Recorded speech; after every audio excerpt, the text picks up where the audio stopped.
What if I told you that for 13 days in October 1962, the world stood on the absolute edge of nuclear annihilation? That American and Soviet forces were locked and loaded, fingers hovering over buttons that could end human civilization as we know it. This wasn't a movie. This wasn't fiction. This was real life. Welcome back to Wounds of War, where we dive deep into the most significant battles and conflicts that shaped our world. Today we're covering something different. Not a traditional battle with armies clashing on a field, but a confrontation so tense, so dangerous, that historians still call it the closest humanity has ever come to World War III. This is the story of the Cuban Missile Crisis. A 13-day standoff between two superpowers, each armed with enough nuclear weapons to destroy the planet several times over. A crisis that began with spy planes and secret missiles and ended with the world breathing a collective sigh of relief. But here's what most people don't know. We were far closer to disaster than anyone realized at the time. Decisions made by individual soldiers, submarines commanders acting alone in the depths of the ocean, and political leaders operating with incomplete information could have triggered the apocalypse. Multiple times during those 13 days, we were just one mistake away from the end. So buckle up. This is the story of the battle that almost started World War III. To understand how we got to October 1962, we need to rewind a bit. The world was deep in the Cold War. The United States and the Soviet Union, former allies against Nazi Germany, had become bitter enemies. Both sides were engaged in a terrifying arms race, building nuclear arsenals that grew larger and more destructive every year. But there was a major imbalance. The United States had a significant advantage. America had positioned nuclear missiles in Turkey and Italy, right on the Soviet Union's doorstep. These Jupiter missiles could reach Moscow in minutes. Meanwhile, Soviet missiles could only hit America if launched from Soviet soil, giving the US military precious time to respond or even strike first. Soviet Premier Nikita Khrushchev knew this, and it terrified him. Then came Cuba. Just 90 miles off the coast of Florida, this small Caribbean island had recently undergone a revolution. Fidel Castro had overthrown the US-backed dictator Batista and established a communist government. The United States was furious. The CIA immediately began plotting Castro's removal. In April 1961, the US launched the Bay of Pigs invasion. It was a disaster. A force of Cuban exiles, trained and equipped by the CIA, landed at the Bay of Pigs expecting to spark an uprising against Castro. Instead, they were crushed within 72 hours. The invasion was a humiliating failure for the young President John F. Kennedy, and it pushed Castro even closer to the Soviet Union. Castro knew another invasion was coming.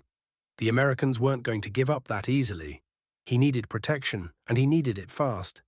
So he turned to Khrushchev, and Khrushchev saw an opportunity. If he could place nuclear missiles in Cuba, he could level the playing field. Soviet missiles in Cuba could reach Washington, New York, and most major American cities in minutes, just like American missiles in Turkey could reach Moscow. In May 1962, Khrushchev made the decision. The operation was called Anadyr, named after a river in Siberia to throw off Western intelligence. The Soviets would secretly transport nuclear missiles to Cuba, position them, and present the United States with a fait accompli. By the time the Americans discovered them, it would be too late to do anything about it. It was a massive gamble, and it almost worked. Throughout the summer of 1962, Soviet ships began making unusual trips to Cuba. The CIA noticed the increased activity, but couldn't determine exactly what was being delivered. The Soviets had covered their cargo well, and American intelligence was operating on assumptions, not facts. Then came the U-2 spy planes. These high-altitude reconnaissance aircraft were America's eyes in the sky, capable of photographing enemy territory from 70,000 feet. On October 14, 1962, a U-2 piloted by Major Richard Heiser flew over western Cuba. The photographs he brought back changed everything. When CIA analysts examined the images, they couldn't believe what they were seeing. There, clearly visible in the Cuban countryside, were launch sites for medium-range ballistic missiles. And these weren't just any missiles. These were nuclear-capable SS-4 and SS-5 missiles, the same ones the Soviets had deployed in the USSR. The analysis was devastating. These missiles could hit targets across the entire southeastern United States. Washington, D.C. could be destroyed in 13 minutes. Cities from Miami to Washington to Dallas were all within range. And intelligence suggested that more missiles were on the way, including intermediate-range missiles that could reach as far as Montana. On the morning of October 16th, National Security Advisor McGeorge Bundy walked into President Kennedy's bedroom and showed him the photographs. Kennedy's response was immediate and visceral. "He can't do this to me." The crisis had begun. Kennedy immediately assembled a team of advisors that would become known as ExComm, the Executive Committee of the National Security Council. For the next 13 days, this group would meet in secret, debating America's response, while the public remained completely unaware of how close they were to nuclear war. The debates were intense. The military leaders, particularly Air Force General Curtis LeMay, pushed hard for immediate military action. LeMay wanted to bomb the missile sites, then launch a full invasion of Cuba. "You're in a pretty bad fix, Mr. President," LeMay told Kennedy bluntly. The general believed that war with the Soviet Union was inevitable, and that America should strike now while it still had the advantage. But Kennedy was haunted by a book he'd recently read, The Guns of August, about how World War I had started through a series of miscalculations and escalations that none of the leaders had intended. He was determined not to stumble into World War III the same way. Other advisors proposed a naval blockade, not an act of war, but a strong message. They would establish a quarantine around Cuba, preventing any more Soviet ships from delivering missiles. It would buy time for diplomacy while showing American resolve. Kennedy chose the blockade, but he knew it was only a temporary solution. Those missiles already in Cuba were still there, still being assembled, still getting closer to operational status every hour. On October 22nd, Kennedy addressed the nation. It was only then that the American public, and the world, learned how close they were to nuclear war. Kennedy's speech was clear and firm. The missiles must be removed, or there would be further action. He didn't specify what that action would be, but everyone understood the implication. The naval quarantine went into effect on October 24th. American warships formed a ring around Cuba, with orders to stop and search any Soviet vessels approaching the island. Soviet ships were already en route. The world held its breath. Then came the moment that Secretary of State Dean Rusk would later describe with the famous line, "We're eyeball to eyeball, and I think the other fellow just blinked." Soviet ships approaching the quarantine line suddenly stopped in the water. Some turned around. War had been averted, at least for the moment. But the crisis was far from over. The missiles already in Cuba were still there, and they were getting closer to operational every day.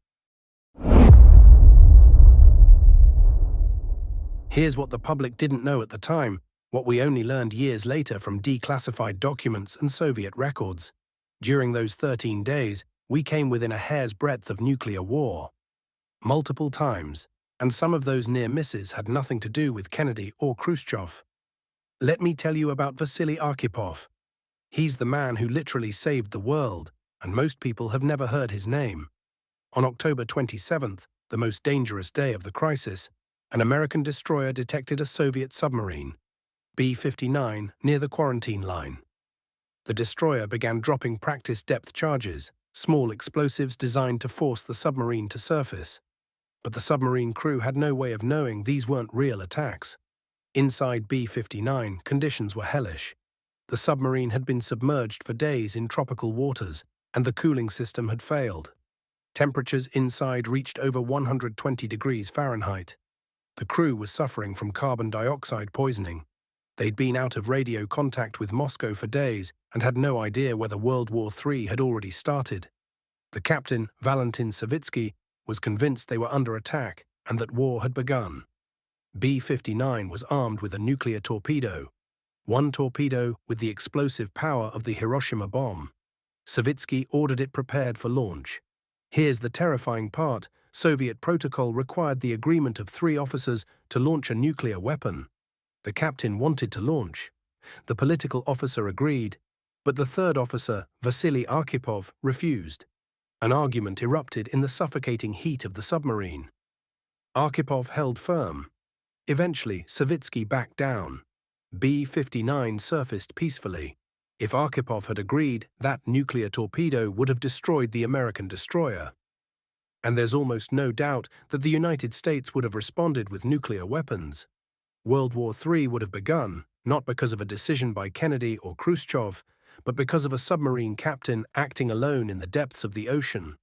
And that wasn't the only close call on October 27th. That same day, a U-2 spy plane was shot down over Cuba, killing the pilot, Major Rudolf Anderson. The missile that killed him was fired by a Soviet officer acting without authorization from Moscow. Khrushchev had given strict orders not to fire on American aircraft. But in the chaos and confusion, a local Soviet commander made the call on his own. When Kennedy learned of Anderson's death, the pressure to retaliate became enormous. His military advisors demanded immediate airstrikes against Cuba. General LeMay was practically screaming for war. But Kennedy held back. He understood that escalation was exactly what would lead to the catastrophe he was trying to avoid. Meanwhile, another U-2 accidentally strayed into Soviet airspace over Siberia. Soviet fighters scrambled to intercept. American fighters armed with nuclear air-to-air missiles scrambled to protect the U-2. For several terrifying minutes, nuclear-armed American and Soviet fighters were seconds away from engaging each other. The U-2 managed to navigate back to Alaska just in time. Any one of these incidents could have sparked World War III. The fact that we survived them all was due to luck as much as skill. While the public watched the crisis unfold, desperate negotiations were happening behind the scenes. And this is where the story gets really interesting, because for decades, the American people didn't know the full truth about how the crisis ended. On October 26th, Khrushchev sent Kennedy a long, emotional letter. The Soviet premier wrote about the horrors of war, about his desire for peace, about the responsibility both men had to avoid catastrophe. He proposed a deal. The Soviets would remove their missiles from Cuba if the United States promised never to invade the island. Kennedy was prepared to accept. But the next day, October 27th, a second letter arrived from Khrushchev. This one was different, more formal, clearly written by committee. It added a new condition. In addition to the no-invasion pledge, the United States must remove its Jupiter missiles from Turkey. This put Kennedy in an impossible position. Publicly removing the missiles from Turkey in response to Soviet pressure would look like surrender. It would undermine NATO and make America look weak, but refusing might mean nuclear war. Kennedy and his brother, Attorney General Robert Kennedy, came up with a solution. It was brilliant and duplicitous in equal measure.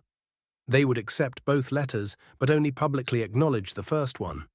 The United States would publicly agree not to invade Cuba, but secretly, privately, they would also agree to remove the missiles from Turkey within 6 months.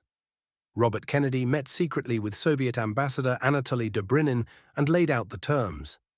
The Turkish missiles would be removed, but this part of the deal must never be made public. If the Soviets revealed it, the deal was off. Dobrynin agreed to take the message to Khrushchev. On October 28th, Khrushchev accepted. In a public radio broadcast, he announced that the Soviet Union would dismantle the missiles in Cuba and return them to the USSR. The crisis was over. Kennedy had won a public relations victory. He'd stood up to the Soviets and forced them to back down. His approval ratings soared. He was hailed as a hero who'd saved the world through strength and resolve. But here's the truth. It wasn't just American strength that ended the crisis. It was compromise. Both sides gave something up. Khrushchev removed his missiles from Cuba. Kennedy removed his missiles from Turkey. Both leaders chose peace over pride. The secret about the Turkish missiles was kept for years. Kennedy took it to his grave. It was only in the 1980s and 1990s, as Soviet archives opened and participants began to talk, that the full story came out. The immediate aftermath of the Cuban Missile Crisis saw significant changes in how the superpowers managed their relationship. Both sides had looked into the abyss and didn't like what they saw. In June 1963, just 8 months after the crisis, the United States and Soviet Union established the Moscow-Washington hotline, the famous red phone. It wasn't actually a phone, and it wasn't red. It was a teletype machine, but the principle was sound. If another crisis erupted, the leaders could communicate directly, immediately, without the delays and miscommunications that had made October 1962 so dangerous. That same year, Kennedy and Khrushchev negotiated the Partial Nuclear Test Ban Treaty, the first significant arms control agreement of the Cold War. Both men had been changed by the crisis. Kennedy, in a speech at American University, spoke eloquently about the need for peace and understanding with the Soviet Union. Khrushchev, though he would be ousted by his own government in 1964, partly due to the perceived humiliation of backing down over Cuba, also advocated for peaceful coexistence. For Cuba and Castro, the aftermath was more complicated. Castro felt betrayed by Khrushchev's decision to remove the missiles without consulting him. The Soviet-Cuban relationship was strained for years afterward, but the American promise not to invade Cuba held. Castro would remain in power for decades, long enough to see the Soviet Union itself collapse. The crisis also had profound effects on nuclear strategy. Military planners on both sides realized how easily miscommunication and unauthorized actions could trigger catastrophe. New protocols were established to ensure civilian control over nuclear weapons. The concept of mutually assured destruction became formally acknowledged doctrine. The grim logic that nuclear war was unwinnable because both sides would be annihilated. But perhaps the most important legacy is what the crisis taught us about leadership under pressure. Kennedy's restraint in the face of enormous pressure from his military advisors probably saved millions of lives. His willingness to compromise secretly while maintaining firmness publicly was masterful diplomacy. And Khrushchev's decision to back down, despite the domestic political cost, showed similar courage.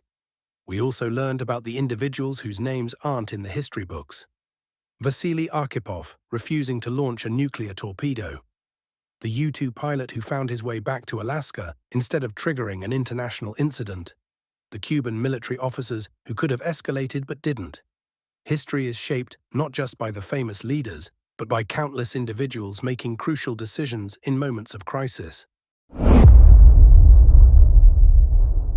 So what can we take away from the Cuban Missile Crisis 60 years later? First, that war is not inevitable. Even when powerful forces push for conflict, even when the logic of escalation seems overwhelming, leaders can choose restraint. Kennedy and Khrushchev were both under enormous pressure to take military action. Both resisted that pressure. Both chose to find a way out. Second, that communication matters. So much of the danger in October 1962 came from misunderstanding and miscommunication. The Soviets didn't understand how Americans would react to missiles in Cuba. The Americans didn't know what orders Soviet forces had received. Submarine commanders didn't know whether war had started. Clear, direct communication between adversaries isn't weakness, it's survival. Third, that we can't rely on luck forever. We survived the Cuban Missile Crisis, but it was closer than most people knew. Multiple times, individual decisions by people most of us have never heard of stood between us and nuclear war. We got lucky with Vasily Arkhipov. We got lucky that U-2 pilot found Alaska. We got lucky that local commanders didn't escalate beyond their authority more than they did. Luck isn't a strategy. And finally, that the stakes of nuclear weapons remain as high today as they were in 1962. The weapons are still there, thousands of them. The tensions between nuclear-armed powers haven't disappeared.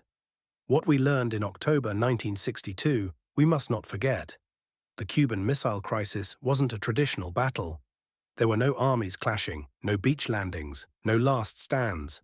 But it was perhaps the most consequential confrontation in human history. For 13 days, the fate of civilization hung in the balance. And we survived.